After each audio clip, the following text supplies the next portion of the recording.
Thanks very much for that introduction. And I too want to acknowledge this is First Nations land. This whole continent is First Nations land. And let's indicate our respects for that ongoing sovereignty. This land was never ceded. And let's work as we can in peace with First Nations peoples towards truth and justice and towards self-determination. This land always was and always will be Noongar land. And I want to thank the Students for Palestine for organising this rally today, doing it day after day, while behind us, the global weapons industry wants to work out new ways of stealing public wealth, stealing our public wealth for the purpose of killing and harming, destroying communities and people around the world. And we say together, not in our name. None of this is happening in our name. One of the reasons I'm here today is to go in there and bear witness to some of this appalling, gross misuse of public funds, public energy, the sweat and tears of this country being poured into the global weapons industry with really obscene policies. It's hard to know where to start with the obscenity of the global weapons industry. But from an Australian perspective, we could look at the $368 billion that this current miserable government wants to spend on nuclear submarines. Yay! And whilst you could go around the city of Perth and see people without a home, people couch surfing, a housing crisis, desperate need for Medicare, our government, the Albanese Labor government, has just agreed to give $4.7 billion as a tribute gift to the United States to help them make more nuclear submarines. No questions asked. They've given another $4.7 billion to arms manufacturers, including Rolls-Royce in the United Kingdom, to help them make more weapons and nuclear weapons. Just pure tribute payments, pure gifts that they're giving to the nuclear industry in both of those countries in order to nail down this political deal called AUKUS. And why do they want nuclear submarines? Nuclear submarines are not designed to protect Australia.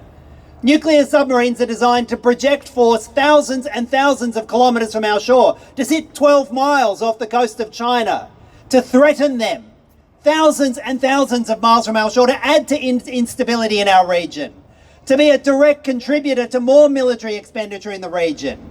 That entire bloody project should be shut down and AUKUS should be scrapped. And let's say that loud and clear. Let's say that loud and clear. Shut it down! Shut it down! Shut it down! Shut it down! Shut it down! But the other reason I'm here today, and particularly now, is because as we're gathering here inside an Israeli weapons manufacturer, state-owned weapons manufacturer, is in there giving a spiel to senior government politicians, to the leaders of the Australian Armed Forces, to the hangers-on and aphids that hang around and want to suck our wealth. In there giving that speech now with the blessings of the WA government and with the blessings of the Albanese government. What a shameful act in the middle of a genocide. What a shameful act in the middle of a genocide. And Rafael is not just any arms manufacturer.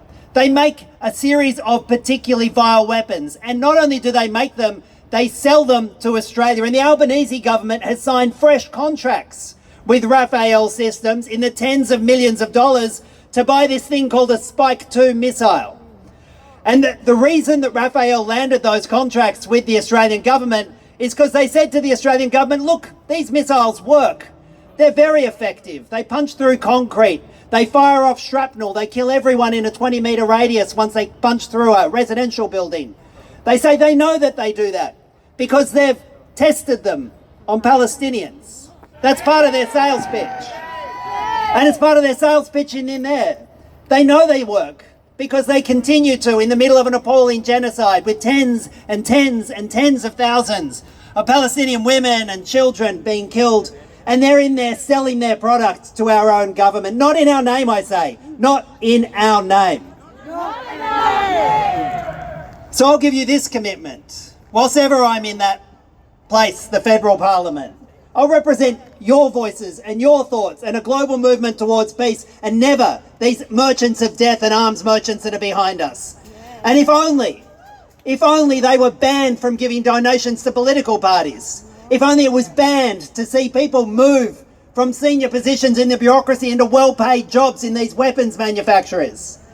But politician after politician after politician signs these contracts while they're in government and then walks out and gets high-paying jobs and consultancies. Whether it's Scott Morrison or Christopher Pyne or Kim Beazley, Labor or Liberal, they do the same. They squander our wealth. They foster global instability. They sponsor death at an appalling scale, and then they leave politics and profit from it. What an obscene thing that is that's happening in there today. So I again want to thank you all for the ongoing struggle. You ask yourself sometimes, what do you do in the face of a genocide? What can you do? Well, you do what you're doing today. Absolutely everything you bloody can to stop it. Thank you so much for coming.